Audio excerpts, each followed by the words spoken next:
यदि चाहते हैं एक बार याद करने के बाद भविष्य में कभी भी ना भूलें ना कंफ्यूज हो, तो यहाँ पर आप सीधा पिस्तौल से पिस्तौल उठा लीजिए और इसमें इनबिल्ट करके आप बार बार बोलिए अस्मिस्तौल। आपके एग्जाम में प्रश्न मिलेगा अस्मि क्या है, आप बार बार बोल ही रहे हैं, आपके दिमाग में सेट है अस्मिस्तौल, और यहीं पर इस्तौल से आपका आंसर बध जाए कि पिस्तौल के सिवा कुछ और न हुई। साल पर साल निकलते जा रहे हैं और सिलेक्शन नहीं हो पा रहा है, तो इसका मुख्य रीजन यही है कि आप जो भी पढ़ते हैं, आंसर याद करते हैं, वो भूल जाते हैं, कन्फ्यूजन होता है। इसलिए सिलेक्शन महाकुंभ लाया हुआ है, आपको पढ़ाएगा नहीं बल्कि सीधा आंसर याद कराया जाएगा। एक बार याद होने के बाद ना भूलिए ना कन्फ्यूज होंगे। नमस्कार, स्वागत है सिलेक्शन महाकुंभ में। आज हम सभी लोग 8 नवंबर का करंट अफेयर बड़े ही शानदार तरीके से पढ़ेंगे नहीं बल्कि याद करेंगे। सीधा क्लास में हाल ही में विशेष आर्थिक क्षेत्र की तर्ज पर विशेष शिक्षा क्षेत्र स्थापित करने की घोषणा किस राज्य ने की है? तो सही आंसर क्या है? उत्तर प्रदेश। पहले इसका आंसर सही ले लेते हैं, याद कर लेते हैं, फिर आगे देखते हैं। उत्तर प्रदेश के लिए हम लोग क्या करते हैं, ऊ और पा उठाई के प्रश्न में ही इनबिल्ट करके उसको बार बार वही बोलते हैं। अब इसको क्या बोलोगे? विशेष उप शिक्षा क्षेत्र। आपके एग्जाम में प्रश्न मिलेगा क्या, विशेष शिक्षा क्षेत्र किस राज्य ने लागू किया है? आप बार बार क्या बोल रहे हो? विशेष उप शिक्षा क्षेत्र, और यहीं पर उप से आपका आंसर उत्तर प्रदेश से सिवाय कुछ हो ही ना। अब कितने राज्यों में है? ये 6 जिले में लागू किया गया है। क्या ये उत्तर प्रदेश के 6 जिले में लागू किया गया है? लखनऊ, आगरा, अयोध्या, गोरखपुर, गौतम बुद्ध नगर और बुंदेलखंड क्षेत्र में। ठीक है, अब ये क्या होगा इसमें? अब देखिए, ये शिक्षा और कौशल विकास का एक्स्ट्रा मतलब विशेष शिक्षा क्षेत्र मतलब विशेष आप पर ध्यान देके यहाँ पर डेवलप किया जाएगा। जैसे क्या होता है, विशेष आर्थिक क्षेत्र होता है, उसी के तर्ज पर विशेष शिक्षा क्षेत्र स्पेशल एजुकेशन जोन डेवलप किया जाएगा और वहाँ पर एक्स्ट्रा ध्यान देके आगे बढ़ाया जाएगा। उद्देश्य समझ रहे होंगे। हाल ही में भारत का पहला bio manufacturing institute BRIC NABI का उद्घाटन कहाँ किया गया है? तो सही आंसर क्या है? पंजाब, मोहाली में। अब इसको याद कैसे रखेंगे? देखिए, पैटर्न इसमें 2-3 हो जाएगा। क्या? एक भारत का पहला बायो मैन्युफैक्चरिंग इंस्टीट्यूट क्या है? BRIC NABI, और कहाँ पर? पंजाब में। ये 3 है। अब ये कुछ लोग कहते हैं ना कि ये ट्रिक है, ये ट्रिक नहीं है, बस तरीका है, पैटर्न है कि इक्के में मिक्स करके कि जब उसको बार बार बोले रहेंगे एग्जाम में मिली ये, तब तक वो दिमाग में फिट हुई के आंसर आ जाएगी। अब तीनों को मिक्स करके क्या बोलना है? भारत का पहला bio manufacturing BRIC job NABI institute. अभी तो आपको ये अलग अलग मिलता था कि भारत का पहला बायो मैन्युफैक्चरिंग इंस्टीट्यूट क्या है? ब्रिक नावी, और कहाँ है? पंजाब में। अब इसको क्या बोलना बार बार? भारत का पहला बायो मैन्युफैक्चरिंग ब्रिक जॉब नावी इंस्टीट्यूट। यही बार बार बोले रही हैं, तो ये इंस्टीट्यूट के नाम ये हो जाएगा, और जॉब से आपका आंसर प्रतिबाद्ध हो जाए कि पंजाब के मोहाली में। विकास क्या होगा? इसका उद्देश्य क्या है? यहाँ पर एग्रीकल्चर रिलेटेड होगा। ठीक है, क्या होगा? एग्रीकल्चर से यहाँ संबंधित क्या किया जाएगा? जो उच्च उत्पादकता वाले जो बीज होते हैं वो डेवलप किया जाएगा। रोज प्रतिरोधक जो क्षमता सहन करने वाले वो बीज डेवलप, अर्थात कृषि के क्षेत्र में ओवरऑल नवाचार किया जाएगा जिससे कि आगे कृषि में ग्रोथ हो सके। हाल ही में पहली बार बर्फबारी के कारण चर्चा में रहा अल जौफ रेगिस्तान कहाँ स्थित है? सही आंसर क्या है? सऊदी अरब। अब आप देख रहे होंगे आप लोग, कंटेंट भी उतना सॉलिड और उतना ही लिया जा रहा है जितना पॉइंट टू पॉइंट एग्जाम में पूछा जाएगा। हम चाहते हैं क्लास शॉर्ट से शॉर्ट हो और उतने पॉइंट हो जितना आपके एग्जाम में बनता है। हम लोग ज़्यादा एक्स्ट्रा कुछ नहीं पढ़ेंगे, और एक्स्ट्रा हम लोग को अगर पढ़ना ही होता तो हम सीधा UPSC की तैयारी ना करते। आशा कर रहे हैं समझ। अब देखिए, अब यहाँ पर क्या है? ये सऊदी अरब का रेगिस्तान है, तो यहाँ से सऊदी उठाएंगे और इसमें इनबिल्ट करके आप क्या बोलोगे? अल। इसको अलग रखोगे, नहीं तो अल से आप लोग का एक आंसर निकल रहा होगा संयुक्त अभ्यास में अलोमान, तो वो वाला नहीं करना, अल भैया साहिब में रहिए। क्या बोलोगे? सऊदी जौफ रेगिस्तान, ऐसे बोलना है, अल सऊदी जौफ रेगिस्तान। ये हमेशा के लिए होई है, तो अर्थात अल सऊदी रेगिस्तान कहाँ होई है? सऊदी में होई है। और बार बार जब यही बोले रहेंगे एग्जाम में, ये देखिए तो दिमाग में आपके ये चलेगा। ठीक, ये शुष्क मरुस्थल है, और यहाँ पर पहली बार अप्रत्याशित वर्षा बर्फबारी हुआ है, जो कि आपको पता ही मरुस्थल में बारिश होता नहीं है, लेकिन क्या हुआ है? अप्रत्याशित हुआ है वर्षा, इसलिए ये चर्चा में है। और ज़्यादा कुछ पॉइंट यहाँ हम लोग नहीं देखेंगे। हाल ही में दिवंगत मशहूर लोक गायिका क्या शारदा सिन्हा का संबंध किससे था? तो सही आंसर क्या है? भोजपुरी से। इनको कई नाम से जाना जाता है, बिहार की कोकिला, और स्वर कोकिला किसे? लता मंगेशकर जी को, वो अलग है। ये मिथिला की बेगम अख्तर, ठीक। अब जैसे याद करना है, ये शारदा सिन्हा जी को ही कहा जाता है, तो आप क्या कर सकते हो इनबिल्ट करके, बिहार शारदा कोकिला या सार कोकिला, या ठीक, मिथिला की बेगम शारदा अख्तर, ठीक है। तो कहीं ना कहीं वो आपको आंसर मिल जाएगा। भोजपुरी लोक गायिका हैं, इनको पद्म भूषण अर्थात देश के तीसरा सर्वोच्च सम्मान 2018 में मिल चुका है। भोजपुरी से हैं, रिलेटेड है। आप चाहें तो, अगर वैसे तो याद ही होगा, और ना याद है तो आप अपने हिसाब से यहाँ इनबिल्ट करके आप वो चीज़ कर सकते हैं। अब नाम है तो नाम में हम नहीं, लेकिन आप अपने हिसाब से एडजस्ट कर सकते हैं। हाल ही में चर्चा में रहे उपचार NNC 2215 का संबंध किससे है? तो सही आंसर क्या है? मधुमेह। अलग अलग करेंगे तो कंफ्यूजन होगा। बहुत चीज़ें जो इससे संबंधित रहा है हम लोग मिक्स करके याद ही किए हैं, और वो कहीं ना कहीं एग्जाम में या कहीं जब दिखता होगा तो वो आपको निकल के आ ही जाता होगा आंसर। अब देखिए मधुमेह है तो मधु उठाई के इसी में इनबिल्ट करके आप क्या बोलोगे? NCC मधु 2215 क्या है? उपचार का संबंध किससे है? उपचार नहीं भाई, उपचार बोल रहा हूँ, आप लोग समझते ना है, ठीक। क्या है? आप इसको क्या बोलोगे? NCC मधु 2215 उपचार का संबंध किससे है? तो जब यही बार बार बोले रहेंगे तो मधु से आपका आंसर मधुमेह निकलेगा। और ये है क्या? और मधुमेह से रिलेटेड डायबिटीज। आप लोग एक चीज सुनते होंगे कि इंसुलिन उनको बार बार लेना पड़ता है, तो ये कौन सा है? ये स्मार्ट इंसुलिन है। अब भैया स्मार्ट और ऐसे नॉर्मल वाले में, जैसे एक नॉर्मल क्या होता है? पढ़ाई।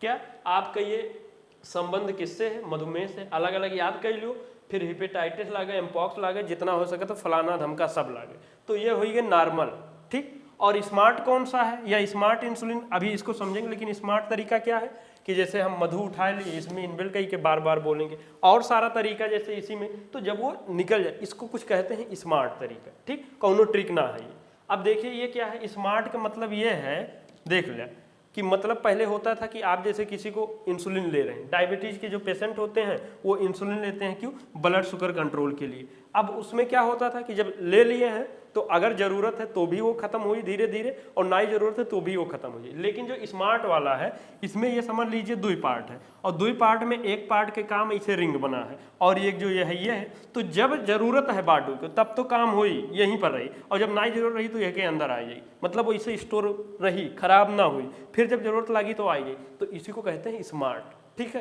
कि मतलब बेस्ट ना जाए। और ये जो अलग अलग करते हैं, भूल जाते, कंफ्यूज हो जाते, तो क्या हो जाते हैं? बेस्टेड में चला जाता है। आशा कर रहे हैं समझ रहे होंगे। और इंसुलिन की खोज किसने की? Banting Best insulin. अब देखिए कोई भी चीज़, जैसे विटामिन की खोज किसने किया? अलग से याद करते हैं, फंक। फिर लगता है फंक किसके? तो आपको विटामिन को क्या बोलना है? वो नाम ही दे दीजिए, फंक विटामिन, ठीक। जैसे टेलीविजन की खोज किसने की? JL बेयर, तो आपको क्या बोलना है? बेयर टेलीविजन या टेलीबेयर्ड विजन, उसी में बांध के रखना कि कंफ्यूजन ना हो। तो यहाँ से, और इसका भी क्लासेज हमने दे रखा है GS के प्लेलिस्ट में, कि जो कोई भी खोज करता है किसी से संबंधित, उनका उसी के साथ कम से कम, अगर अलग ना कर पाओ तो इसी के करें। कैसे? मेंडलीफ की आवर्त सारणी या मेंडलीफ पीरियाडिक टेबल। तो उसी प्रकार से जब ये बोले रही हैं बार बार, तो इंसुलिन देखे बोलत में ये निकल के आई, और ये बोली है तो ये निकल के आई। आशा करते हैं समझ रहे होंगे। और 6 नवंबर 2024 में केंद्रीय कैबिनेट ने मेधावी छात्रों को वित्तीय सहायता प्रदान करने के लिए कौन सी योजना को मंजूरी प्रदान की है? तो सही आंसर क्या है? PM विद्या लक्ष्मी योजना। अब ये देखिए कई बार कंफ्यूजन हो सकता है, तो अब यहाँ 2-3 चीज़ है। आप चाहें तो मेधावी छात्र उठा लीजिए, और दूसरा किसके लिए है? वित्तीय सहायता के लिए। और ये योजना, यानी कि आपके पास 3 पॉइंट याद करना। और ये जो क्लासेज जा रही है यहाँ पर, मुख्यतः हम पढ़ाने पर नहीं फोकस कर रहे, सीधा आंसर याद कराने से। और ध्यान रहे, सिलेक्शन आपका तभी होगा जब आंसर याद होगा। तो देखिए क्या करना, एक मेधावी उठा लीजिए और क्षेत्र। आप क्या बोलोगे? PM विद्या मेधावी। जो विद्या है वो मेधावी है, और जो लक्ष्मी है वो छात्रा ना हो के छात्र है, अर्थात ये मेधावी छात्र तक पहुँच गई कि इस योजना का संबंध। ये तो ठीक है, लेकिन किस लिए? वित्तीय सहायता।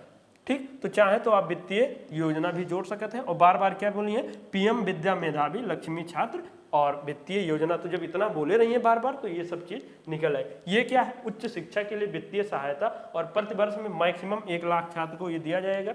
मतलब इसके कुछ क्राइटेरिया भी हैं, लेकिन वो सब एग्जाम में नहीं पूछा जाएगा, यही 2 चीज पूछा जाएगा, ठीक।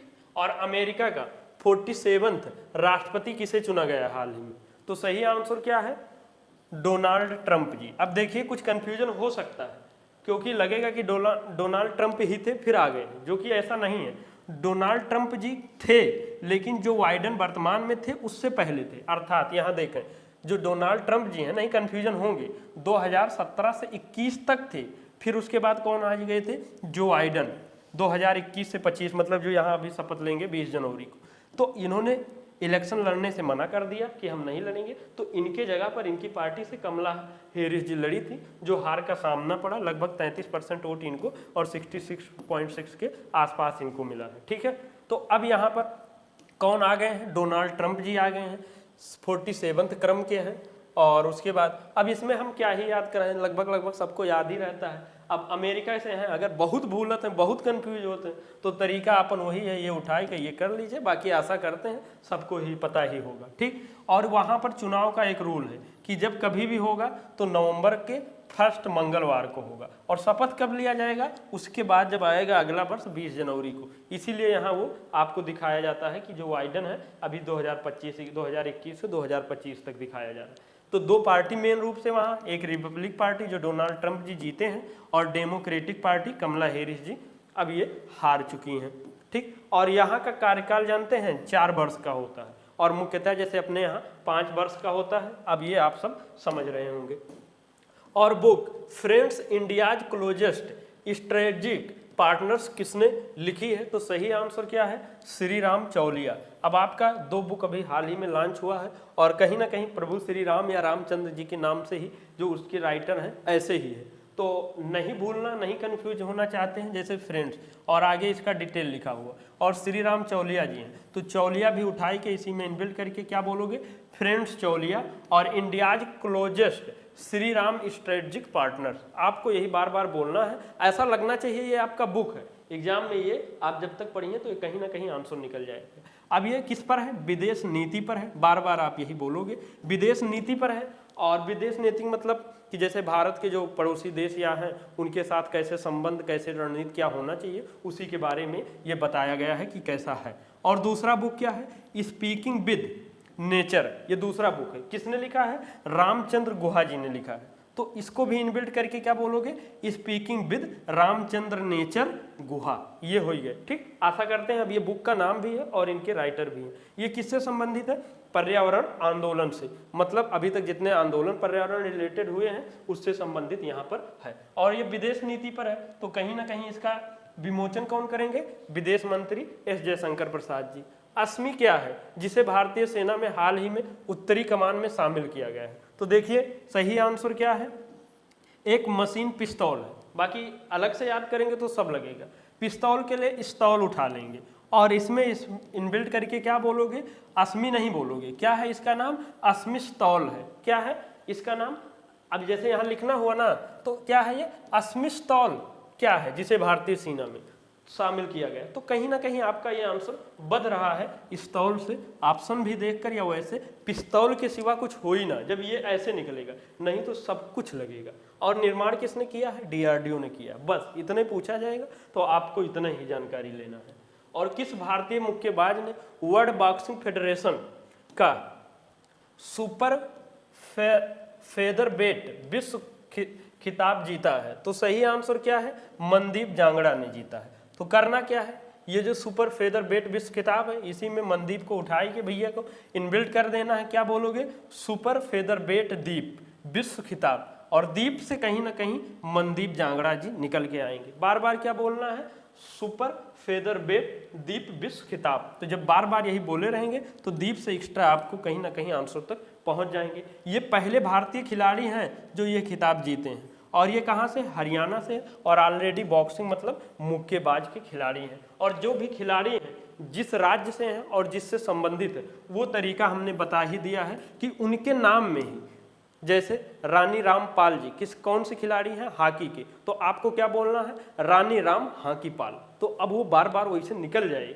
नहीं तो फिर लागे जो चर्चित में ज़्यादा नहीं है, ज़्यादा आप नहीं सुने हैं, नहीं वो है, तो कन्फ्यूजन बनेगा। ठीक। और सूचना का अधिकार संग्रहालय कहाँ बना है, तो सही आंसर क्या है, राजस्थान। इसको क्या बोलते हैं, आरटीआई। आरटीआई मतलब राइट टू इंफॉर्मेशन, मतलब जो सूचना का हमारा अधिकार है। ये 1990 की नियर अबाउट की बात है, दशक की, जो यहाँ पर राजस्थान में कुछ क्या होते हैं, धोखाधड़ी होते, घपला होते, घोटाला होते, वहाँ से समझ लीजिए। तो वहीं से संबंधित में आगे बढ़कर ये कहा गया कि कोई भी सरकारी योजनाएं हैं, क्या है, कैसे है, तो उसके बारे में अधिकार हमारा होना चाहिए। नहीं क्या आया, क्या कर ली, हमें कुछ पता ही नहीं है, तो वो एक जो नागरिक है आम, वो जान सकता है। तो वहीं से रिलेटेड है, वहीं पर आया था। तो अब ये क्या है, अब वो तो वो हो गया था क्या, अधिनियम, सूचना का अधिकार अधिनियम, जब वहाँ पर ये आंदोलन बवाल 40 लोग धरना दिए थे इसके आसपास, तब ये जाकर 2005 में अधिनियम बना था। लेकिन अब क्या है, तो आरटीआई के जन्मदाता कौन हो गया, राजस्थान, राइट टू इंफॉर्मेशन, ये हो गया। ठीक। और आरटीआई का इतिहास का दस्तावेजीकरण किया जाएगा, मतलब अब ये संग्रहालय, क्या सूचना का अधिकार संग्रहालय, संग्रहालय मतलब समझ रहे हैं ना, क्या किया जाता है, संग्रह किया जाता है, इकट्ठा किया जाएगा। अर्थात आरटीआई से रिलेटेड जितने भी इतिहास के दस्तावेज हैं वो सब यहाँ पर इकट्ठा किया जाएगा, संग्रहालय किया जाएगा।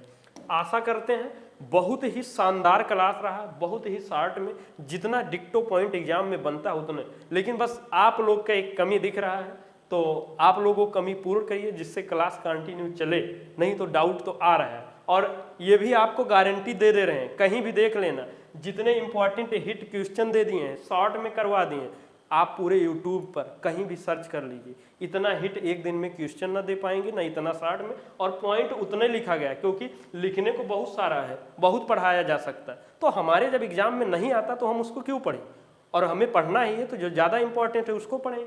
आशा कर रहे हैं आप सब स्मार्ट हैं और स्मार्ट तरीके से पढ़ेंगे, तभी स्मार्ट तरीके से जल्दी सिलेक्शन होगा। और किसी प्रकार के असुविधा होते आप इस नंबर पर संपर्क कर सकते हैं। और किसी प्रकार से इस चैनल पर अब आ गए हैं, ये तरीका थोड़ा सा भी अच्छा लग गया है तो सब्सक्राइब कर लीजिए, बेल आइकन हिट कर लीजिए, कि जिससे ये पछतावा ना हो कि काश ये तरीका हम फॉलो कर लेते तो हमारा भी सिलेक्शन। और जो लोग फॉलो ऑलरेडी कर लिए हैं, कर रहे हैं, उनको बधाई हो कि आप दिन ब दिन सिलेक्शन के पास जा रहे हैं। और लाइक शेयर कमेंट जरूर करें, इसी से हमें एनर्जी उत्साह मिलता है कि जो आपका एक क्लास इतना एनर्जेटिक आता है। और जिस दिन ये सब आप लोग के कम रहा तो उस दिन हल्का हो जाता है। तो आप लोग को कैसा क्लास चाहिए उस हिसाब से बताइए, यहाँ सब जुड़ जाइए। और अब यहाँ पर आते हैं, आपका सिलेक्शन इसी से होगा, ठीक है, रिवीजन वाले से। हाल ही में भारत और किस देश के मध्य बिन बैक्स, अब देखिए कभी कंफ्यूजन है, नहीं हो सकता, बी से बिन और बा से वियतनाम, दूसरा भारत कॉमन है, और जहां नहीं होता वहां हम लोग जबरदस्ती करके इन्वर्ट कर देते हैं। यही तो हम सिखा रहे हैं, आप लोग समझते ना है। और हाल ही में दुनिया के पहले लकड़ी के उपग्रह लिग्नोसेट थोड़ी ना हम पढ़े हैं, हम लोग लिग्नो पान से जापान हो गया, और ला से लकड़ी का है और ला से लिग्नोसेट है, और लिग्नो लैटिन भाषा में है ये है। बताओ इससे आसान हो सकता है। और हाल ही में छठ पूजा त्यौहार कहाँ मनाया गया, ऑलरेडी सबको पता ही है, मुख्यतः कहाँ का है, बिहार का, और मनाया बहुत से राज्यों में जा रहा है। मतलब अब जनता है, नेट के जमाना है सब जगह, तो लेकिन मुख्य रूप से कहाँ का है, यहीं का है। और जो लोग कंफ्यूज होते हैं वो लोग अपना ये भी तरीका कर लेंगे। और भारत की किस लघु फिल्म, शॉर्ट फिल्म ने ऑस्कर 2025 के लिए क्वालिफाई किया है, तो सही आंसर क्या है, sunflowers were the first ones to know. और हाल ही में वैवाहिक द्रास गोपनीयता को निजता का अधिकार के तहत के रूप में शामिल किया है मद्रास हाईकोर्ट। और जो लोग पहली बार आए हैं अलग से याद किए होंगे, कहीं ना कहीं पढ़े होंगे, आशा नहीं पूर्ण विश्वास है कन्फ्यूजन बनेगा, लेकिन जो वैवाहिक द्रास कर दिए हैं ना कन्फ्यूज हो सकता है। और हाल ही में विश्व स्वास्थ्य नेवा संगठन, नेवा से अर्थात जिनेवा इसका मुख्यालय, वैश्विक तपेदिक रिपोर्ट 2024 के अनुसार टीबी रोगियों के मामले में शीर्ष देश कौन सा रहा है, सबसे ज्यादा जनसंख्या वाला भारत। हाल ही में मध्य प्रदेश के माधवगढ़ को क्या बोलते हैं, माधवगढ़ टाइगर रिजर्व में 10 जंगली हाथियों की मौत हो गई है, तो इसका संबंध किससे है, कोदो बाजरा से, और माधव माँ से मध्य प्रदेश हो जाएगा। और हाल ही में केंद्रीय हिंदी समिति की 32वीं बैठक कहाँ हुई है, नई दिल्ली में। और हाल ही में लार्सन एंड टुब्रो ने किस देश के वैश्विक परमाणु संलयन फांस योजना अर्थात फ्रांस में।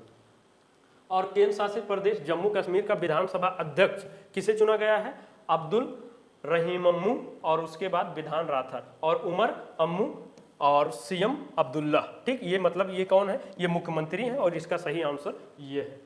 और नवंबर 2024 में मेलू नागरी, क्या मेलू नागरी को किस राज्य का 17वां जिला बनाया गया है, तो आंसर से आंसर निकलेगा नागालैंड। और सब जगह जैसे कहीं आप रास्ते पर जाते हैं नए नए सिटी में, तो मोड़ पर ये बोर्ड लगा था, ये मकान है, ये बड़ा था, ये सब करते हो ना कि वो आपको क्लिक करे, वही चीज़ ये पर्स में ये कुछ इनबिल्ट करके या टिक लगाए के कि आपको वो पर्स देखें तो ये आंसर निकले। आशा कर रहे हैं समझ रहे होंगे। और ये सब है जो लोग टेलीग्राम चैनल पर नहीं जुड़े हुए हैं और कमेंट कर रहे हैं कि ये पीडीएफ कहाँ से मिलेगा, आप इस डिस्क्रिप्शन बॉक्स में जाइए, यहाँ पर आपको टेलीग्राम का लिंक मिलेगा, यहाँ से जुड़ जाइए, आपको सारे पीडीएफ सूचनाएं जितने भी और सारे सब कुछ मिलते हैं सब मिलेगा। इन्हीं शब्दों के साथ में आप ये सब मत भूलिए जिससे क्लास आए कंटिन्यू। और इन्हीं सब शब्दों के साथ में सिलेक्शन महाकुंभ परिवार से जुड़ने के लिए हर बार की तरह दिल की अनंत गहराई से बहुत बहुत धन्यवाद। जय हिंद, जय भारत।